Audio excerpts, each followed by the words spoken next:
Saya baru kali ini mendengar. Gak apa-apa, nanti baca Sirah Nabawiyah. Nah, 3 hari bang, ditunggu Nabi Muhammad tuh nggak bangkit-bangkit bang.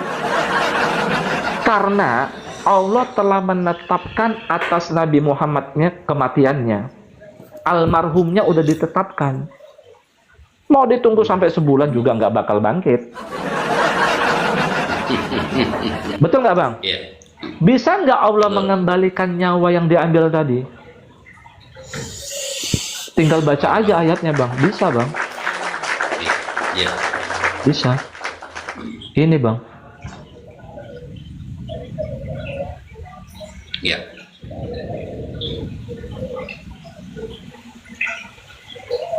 Nih, wa yursilul ukhra. Ini benar nih. Wa yursilul ukhra, dia melepaskan yang lain pada peristiwa yang lain selain tidur tadi bang yang di atas. Dia melepaskan nyawa itu, mengembalikan nyawa yang diambilnya tadi bang pada peristiwa yang lain selain tidur sampai batas waktu yang ditentukan. Telah wafat ya, sudah terjadi apa itu? Al-Masih itu tidak wafat, dia diangkat diselamatkan. Berapa kali masa saya putar-putar lagi tunjukkan ayat Qur'annya, putar-putar.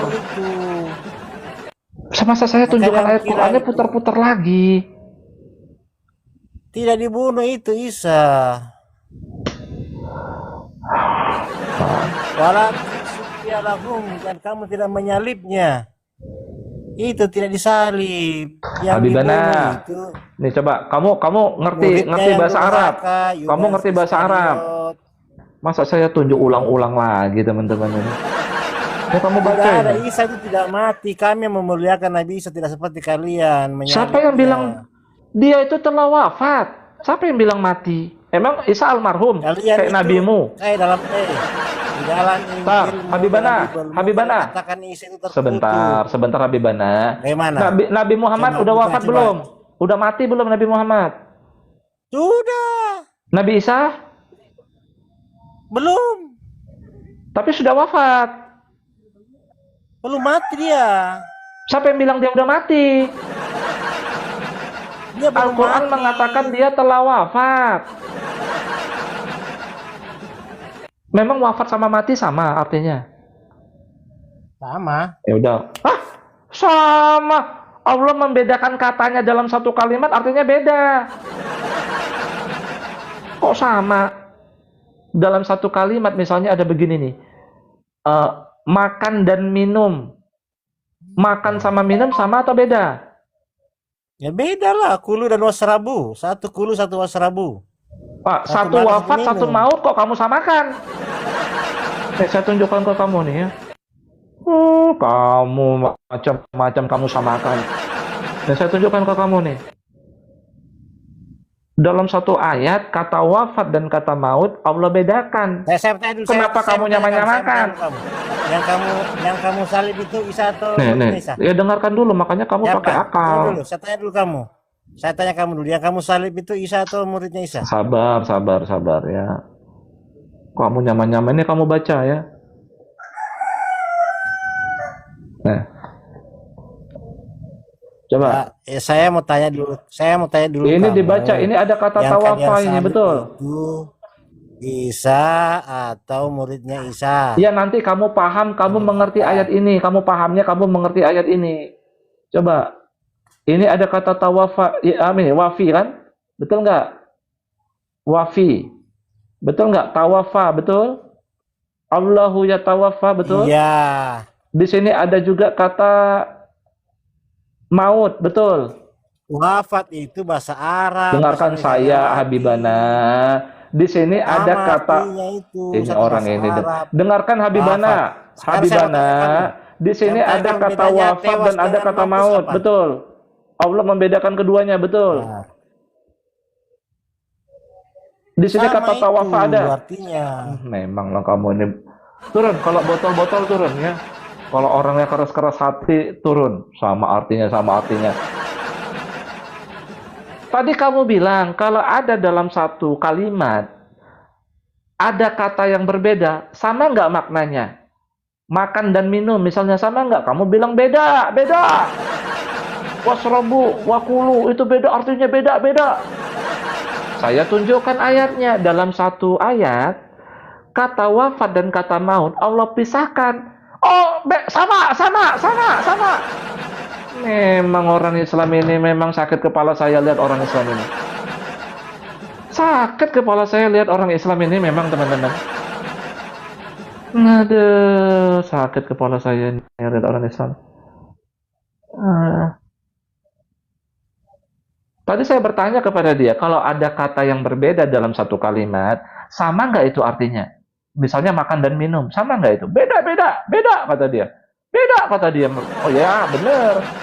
Saya tunjukkan ayat dalam Al-Quran. Allah dalam satu ayat, Allah menggunakan kata wafat dan kata maut itu dalam satu kalimat. Sama nggak artinya ini? Sama, sama, sama, sama. Memang orang Islam, orang Islam. Coba naik teman-teman muslim ya, naik ya, baca ayat ini ya biar ngerti. Coba naik orang Islam ya, Edi Sambo saya naikkan ya, Edi Sambo saya naikkan. Aduh, makanya udahlah ganti kitab suci aja lah kalian teman-teman. Ya, cara terbaik kalian itu supaya kalian itu beragama yang benar itu ganti kitab suci lah, udahlah.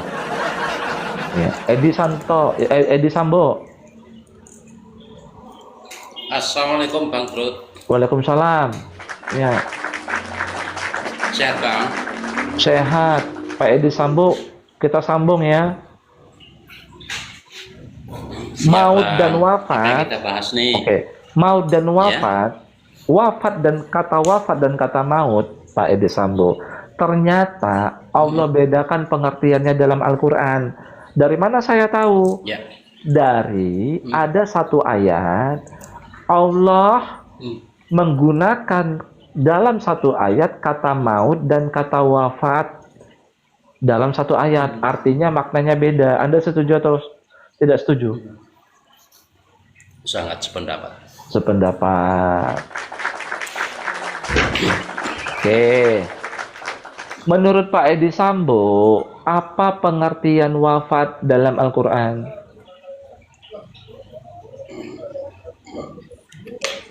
Wafat lebih kepada itu merujuk kepada yang ayat mana ya Bang, agar kita lebih spesifik nanti ininya untuk rujukannya Bang Trud. Semua ayat Quran mau Anda kaitkan kemanapun pasti maknanya pasti nanti sama. Coba terserah Anda, coba apa yang Anda tahu, coba. Baik. Silakan. Kalau menurut kajian yang saya dapatkan ya, jadi wafat itu lebih kepada ini apa namanya, lepasnya roh dari badan, sedangkan maut itu lebih kepada bangkitnya kesadaran. Mohon dikoreksi Bang Trud. Oke, nggak apa-apa ya. Jadi gini. Dikoreksi. Oke, ada diksi dalam Al-Quran saat malam hari Allah itu mewafatkan setiap yang bernafas. Apa itu maksudnya? Kalau Ya, saya narasikan itu lepasnya- ekspresinya tidur gimana? Karena tidur itu saudaranya mati ya. Maksudnya ekspresi salah satu wafat itu ekspresinya tidur, salah satu ya. Bagaimana? Cocok nggak? Karena ada ayatnya begitu. Boleh. Oke, Boleh. makanya kesimpulannya begini. Ya, coba dibuka surat. Saya tunjukkan aja ya. Coba Bapak baca ya. Ya. Pahami, Tunjukkan, Bapak baca, siap. pahami ya. Oke, coba Bapak baca. Saya kasih artinya, nggak apa-apa. Allah. Kecil banget nih. Kecil banget. Nih, Mohon dibacakan aja Bang. saya bacakan ya. Allahu yatawaffal Siap. anfus. Bentar ya, saya bacakan ya. Nih. Allahu yatawaffal anfusa hina mautiha. Makanya saya bilang, kata wafat dan kata maut dipakai Allah dalam satu ayat yang sama. Pasti beda maknanya. Artinya Betul. Allah mewafatkan nafs Ada yang mengartikan jiwa, ada yang mengartikan nyawa. Allah mewafatkan nafs. Ada yang mengartikan jiwa, ada yang mengartikan nyawa. Ketika mautnya, Allah mewafatkan nafs. Ketika mautnya, ketika matinya. Wallati lam tamut fi manamiha. Dan yang belum mati dalam tidurnya. Jadi konteks wafat di ayat ini menurut abang apa?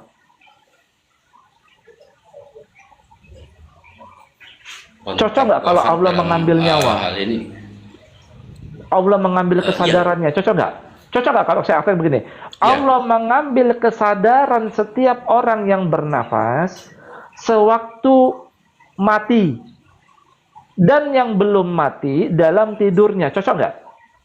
Allah mengambil nyawa maksud dalam hal ini kesadarannya, Bang. Makanya kalau abang tidur, abang bisa makan nggak? Nggak. Oke, ya kan? Bisa minum nggak? Ya. Berarti Allah mewafatkan nyawa itu adalah sesuatu energi yang menghidupkan, betul nggak, Bang? Bisa makan, minum, betul kan? Berlari, betul nggak? Oke, cocok nggak kalau tawafa ini saya artikan begini? Allah mengambil nyawa sewaktu orang-orang itu mati dan yang belum mati pun Allah ambil juga dalam tidurnya, betul nggak? Ya. Bang, ini HP saya ini HP, betul nggak? HP ini hidup nggak energinya? Betul. Saya bisa bergerak-gerak, betul nggak? Bergerak-gerak, betul? Iya. Bergerak-gerak ini, betul? Ya, betul. Ya, saya ambil kesadaran HP ini, Bang, nyawa HP ini saya ambil. Betul nggak, Bang? Ya. Ini saya mempraktekkan, saya mengambil nyawa HP ini, betul nggak? Ya. Bisa beroperasi nggak ini HP? Analoginya. Bisa beroperasi nggak ini HP? Analoginya seperti itu. Oke, bisa beroperasi nggak HP-nya? Bisa nggak bisa kan? Bisa nggak beroperasi? Bisa. Ini saya gerak-gerakan, nggak bisa? Tidak. Saya mengembalikan, bisa nggak saya kembalikan nih? Kembali. Nah, Ya. kita baca aja ayatnya, Bang. Ya, oke, analoginya masuk ya. Masuk sekali. Masuk sekali. Oke, kita lanjutkan ya. Berarti konteks wafat adalah mengambil nyawanya ya, atau energi kesadarannya ya. Oke.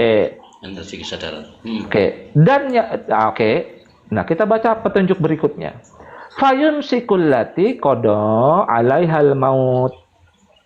Maka dia tahan apa yang ditahan? Yang diambil tadi, Bang. Nyawa yang diambil tadi, Bang. Ya. Maka Allah tahan nyawa yang diambil tadi jika telah ditetapkan atasnya kematian. Maksud saya begini, apa yang Allah lakukan kepada Nabi Muhammad, Bang? Allah tetap mewafatkannya, mengambil nyawanya. Kemudian Allah menahannya, betul. Karena sudah ditakdirkan kepada Nabi Muhammad itu kematiannya. Makanya, Bang, walaupun ditunggu 3 hari 3 malam nggak bangkit-bangkit. Bang, abang tahu Nabi Muhammad itu ternyata dikuburkan itu pada hari ketiga, tahu nggak? Di Sirah Nabawiyah. Karena katanya ada kasus, Bang. Yang menggantikan Nabi Muhammad ini siapa pada waktu itu. Jadi sampai lupa menguburkan Nabi. Masih berdebat sahabat pada waktu itu. Abang tahu sejarahnya itu, seperti itu ceritanya. Saya baru kali ini mendengar. Gak apa-apa, nanti baca Sirah Nabawiyah. Nah, 3 hari, Bang. Ditunggu Nabi Muhammad tuh nggak bangkit-bangkit, Bang. Karena Allah telah menetapkan atas Nabi Muhammadnya kematiannya. Almarhumnya udah ditetapkan. Mau ditunggu sampai sebulan juga nggak bakal bangkit. Betul nggak, Bang? Iya. Bisa nggak Allah mengembalikan nyawa yang diambil tadi? Tinggal baca aja ayatnya, Bang. Bisa, Bang. Iya. Bisa. Ini, Bang. Iya.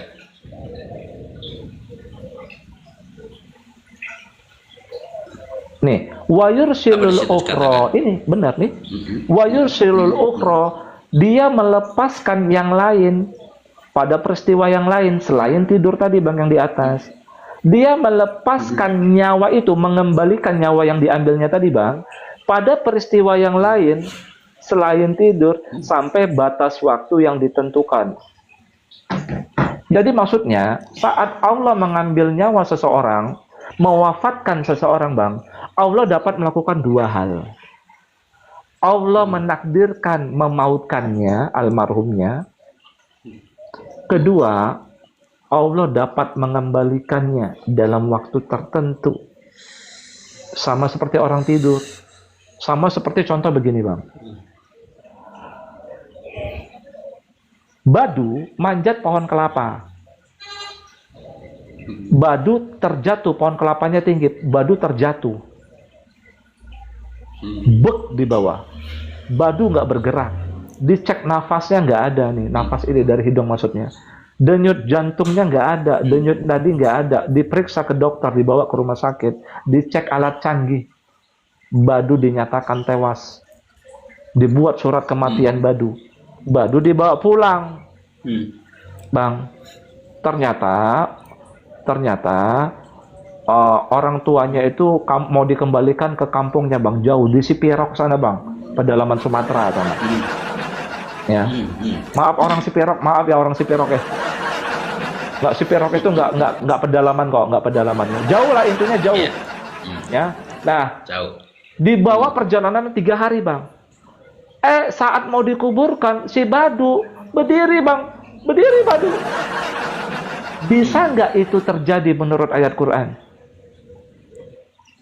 Kisah Badu. Sangat bisa. Memang ayatnya Ya, begitu. sangat bisa. Memang ayatnya begitu. Ya. Banyak kok terjadi di dunia nyata, banyak terjadi seperti Ya. itu. Ya kan? Ya. Ditetapkan mati, pulang-pulang ke rumah itu dia bangkit. Benar nggak bang? Sangat bisa. Benar. Di Oke. dunia nyata pun terjadi itu. Oke, Ya. berarti bang, ayat yang menggunakan kepada Isa Al-Masih diksi mewafatkan kemudian diangkat. Pertanyaan saya bang, saat Allah mengambil nyawa Isa, berarti Allah mengembalikannya atau menahannya? Menahannya. Kalau menahannya almarhum kayak Nabi Muhammad lah bang. Nggak bisa diangkat. Jadi dia, begini. tubuh-tubuhnya nggak bisa diangkat bang. Bang Trud. Ya. Bang Trud, halo. Ya. Bang Trud. Silakan. Iya. Lanjut. Oke, mungkin ini sih yang mau saya sampaikan bukan sesuatu yang perlu didebat atau apa ya. Mungkin nanti hanya ya sekedar untuk perenungan lah bagi kita semua, baik orang yang muslim maupun non muslim. Jadi menurut yang kita kaji, yang kita dalami, Bang Trud masih mendengarkan? Masih di situ? Atau sedang sholat duhur? Ya. Ada di situ Bang Silakan Trud? bang. Saya pikir berangkat sholat duhur. Belum ya? Baik. Jadi apa yang mau kita sampaikan ini sebetulnya ya agar menjadi bahan perenungan, bukan sebagai bahan debatan terkait daripada apa itu Yesus, apa itu Muhammad, dan bagaimana kita berikan garis besarnya saja bahwasanya sebetulnya kenapa kemudian Allah menurunkan Islam ke muka bumi ini, karena agama-agama sebelumnya justru membuat bingung umat, karena alih-alih mendekatkan kepada zat yang bernama Allah, justru menambah jauh, karena di situ menambah jauh. Nah, satu-satunya yang dilakukan oleh ulama dan ustadz bapak membuat begini maksud saya bang. narasi Quran. Ya, maksud saya begini bang. Maksud saya begini. Itu kan klaim bapak. Nyatanya yang melakukan itu adalah ustadz dan ulama bapak. Kita fokus. Maksud saya begini. Sebetulnya Allah perintahkan, ya Allah perintahkan kepada diri kita semua umat, baik Muslim, Kristen dan sebagainya, itu untuk menyalibkan diri, untuk menyalibkan jasad, untuk menyalibkan badan wadah kita. Jangan memandang ketuhanan menggunakan badan wadah, salibkan itu. Begitu. Kita salibkan untuk memandang ketuhanan. Artinya memandang ketuhanan itu tidak bisa menggunakan dari kacamata syariat. Salibkan itu. Itu adalah perintah sebetulnya. Berarti simbol salib itu baik sebenarnya. Baik. Kita harus menyalibkan badan wadah kita. Jangan pakai itu. Jangan pakai mata jahil ini. Jangan pakai otak jahil ini. Ya. Pakailah mata hati. Salibkan itu semua. Jadi memandang ketuhanan itu memakai kacamata hakikat. Dah, itu fisik yang utama. Yang berikutnya, ya itu karena belum sampai ke sana saja ya. Di salib itu ada jin tapir kata Soma. Ya, itu boleh saja orang nyampainya baru segitu mau dibilang apa lagi? Kan begitu. Iya. Nyampainya baru segitu. Kita harus maklumi itu. Dan seperti yang kita ketahui, dengan sangat menyesal, terpaksa Islam pun sudah terpecah menjadi sekian banyak golongan, kan begitu. Nah, masing-masing dalam memandang pun berbeda. Nah, sedangkan untuk Muhammad sendiri, tadi jenengan kaji juga dengan siapa itu, Bang Plontoskah siapakah, kan Ya. begitu. Ya. Tentang diri Muhammad, sebutkan kepada saya, tunjukkan kepada saya satu ayat saja ya yang mengatakan, yang menjelaskan di situ Muhammad bin Abdullah yang lahir di Mekah, wafat di Madinah. Satu ayat saja. Saya yakin tidak ada. Sebab begini Bang, biar saya teruskan. Memang Sebab nggak ada begini, silsilah Muhammad menurut dalam kajian Al-Quran. kamu. Makanya saya bilang. Ya. Jadi begini, Muhammad dalam maksud yang Al-Quran itu sebenarnya nggak penting. ya. Yang penting Jadi itu lebih kepada begini. Saya mau mengatakan begini Bang. Saya mau mengatakan begini. Bahwasanya ayat yang paling spesifik untuk yang namanya Muhammad ini yang paling spesifik, ya kan? Tidak kuutus engkau hai dalam kurung Muhammad, kan begitu. Nah, ini ayat wabil khusus untuk yang namanya Muhammad itu, ya kan?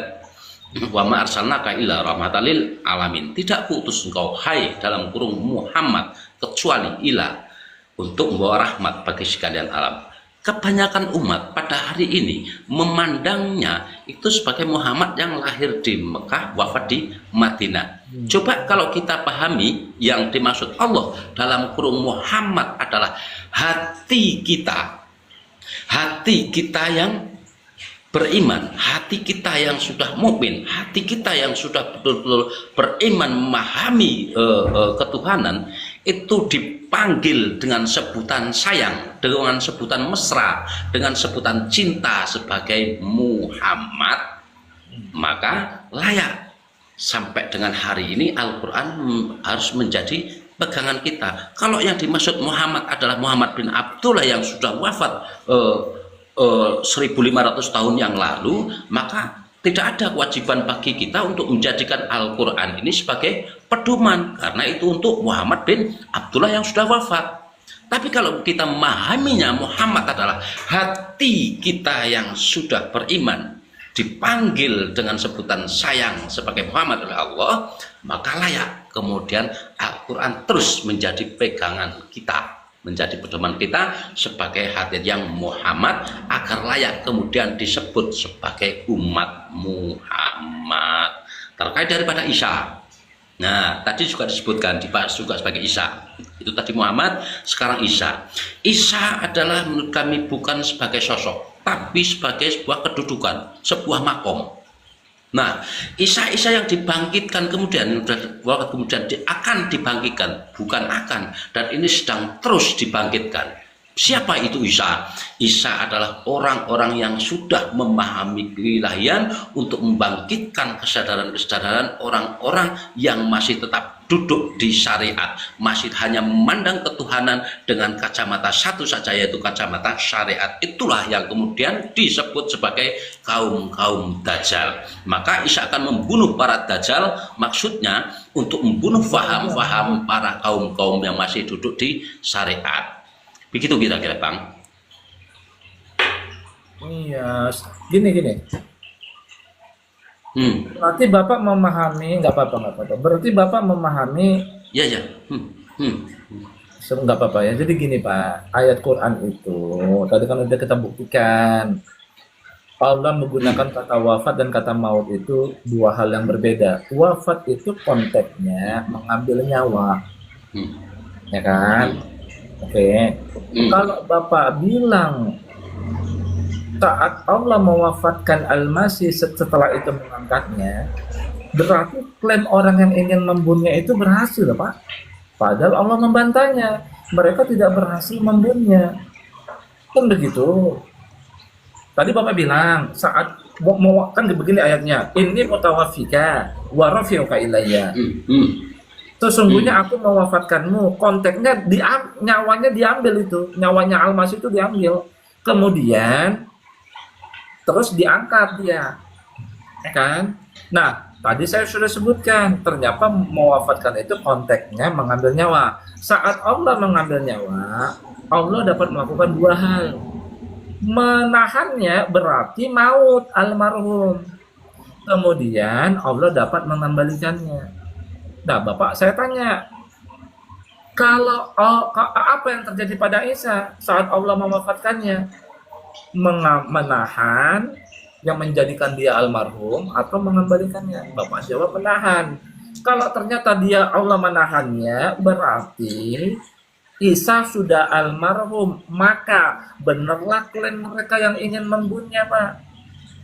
Kan ayatnya begitu. Inna qatalnal masih Isa. Sesungguhnya kami telah berhasil membunuh kamu.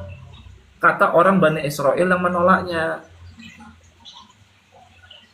Berarti dia telah berhasil terbunuh. Padahal tidak kan? Allah bilang, wa ma qataluhu. Mereka nggak berhasil membunuhnya. Berarti Allah itu mengembalikan nyawanya. Setelah nyawa kembali, dia sadar kembali, baru Allah mengangkatnya. Begitu. Jadi kami lebih Pak. dapat menangkapnya itu sebagai kesadaran, Bang, sebagai kesadaran yang akan bangkit lagi kelak, begitu. Kesadaran bukan kemudian Isa di sini adalah satu sosok yang sama ya, yang dimaksud oleh. Bentar Bapak, Pak Edi Sambo bentar. Kan ayatnya itu kan dia wafat dulu, baru diangkat, benar. Nah, wafatnya ini apa yang terjadi pada dia? Allah itu yang mengambil mengambil nyawanya itu mengakibatkan dia almarhum, maut, menahannya atau mengembalikannya. Otomatis kita kaitkan dengan ayat yang lain, mengembalikannya dong. Allah Jadi begini Bang Trud. Allah kembalikan. Ya. Setelah itu baru diangkat. Jadi begini Bang Trud. Pertanyaan saya Pak Edi, dari bentar Pak Edi ya. Dari saya tahu maksudnya tahu saya. Menurut ayat Quran, ya dari pemaparan yang kita kaitkan satu ayat dengan ayat yang lain, menurut Pak Edi, peristiwa apa yang Allah mengambil nyawanya, kemudian dalam waktu tertentu Allah kembalikan nyawanya, kemudian dia diangkat? Peristiwa apa itu? Peristiwa apa yang Allah mengambil nyawanya, kemudian nanti Allah kembalikan? Peristiwa apa itu, Pak? Peristiwa siapa ya? Kan repot kan, gini aja nggak paham. Ya. Pak, ini saya turunkan dulu ya. Aduh, berat teman-teman. Gini ya. Ini banyak orang nggak paham nih, ya. Saat dia digantung di kayu salib, ya itulah Allah mewafatkannya. Wafat dia di situ. Disangka orang yang ingin membunuhnya, dia maut. Ngerti? Saat dia digantung di kayu salib, dia mengalami wafat. Paham? Nyawanya itu diambil, hilang. Nyawanya itu diambil kesadarannya. Ngerti? Disangka orang yang ingin membunuhnya, dia mengalami maut. Makanya bagi orang yang di Yerusalem sekarang masih menunggu Al-Masihnya. Sampai sekarang. Karena terjadi di depan mata mereka sendiri. It's not the Messiah. You are not the Messiah. You dead. You not the Messiah. No. Mereka nggak percaya. Makanya sampai sekarang mereka menunggu Al-Masihnya. Karena di depan mata mereka sendiri dia maut, udah mati di situ di kayu salib itu. Padahal yang terjadi wafat dia. Beda dengan maut. Kalau maut mah almarhum. Ya, beda dengan maut. Wafat dia di situ. Ya. Yang orang-orang yang ingin membunuhnya saat itu nggak tahu kan, kalau ternyata setelah tubuhnya diturunkan, menurut literasi teman kesaksian yang hidup pada zaman dia, dimasukkan ke dalam gua kubur, 3 hari kan bangkit. Betul nggak? Betul nggak? Betul nggak? Dia almarhum? Enggak dong, kalau almarhum ya dikubur. Dia bangkit, teman-teman. Ya kalau almarhum dia ya jadi kenangan aja kayak Nabi Muhammad, teman-teman. Itu maksud saya, ngerti? Ya dia di situ. Makanya nggak ada ayat dia itu diserupakan dengan orang. Yang diserupakan apa? Pandangan orang yang ingin menghabisinya itu loh. Yang diserupakan mereka telah berhasil membunuhnya. Dia beneran mati, almarhum. Maksud maut di Quran itu almarhum. Dia betul-betul mati di kayu salib. Mereka mengklaim itu. Bani Israel yang menolaknya itu. Kamu bukan Al-Masih kami, itu kamu mati di kayu salib. Mereka pikir ya kayak almarhum Nabi Muhammad lah. Bagi mereka itu almarhum, Al-Masih itu almarhum. Itu yang itu. Dan sampai sekarang mereka menunggu.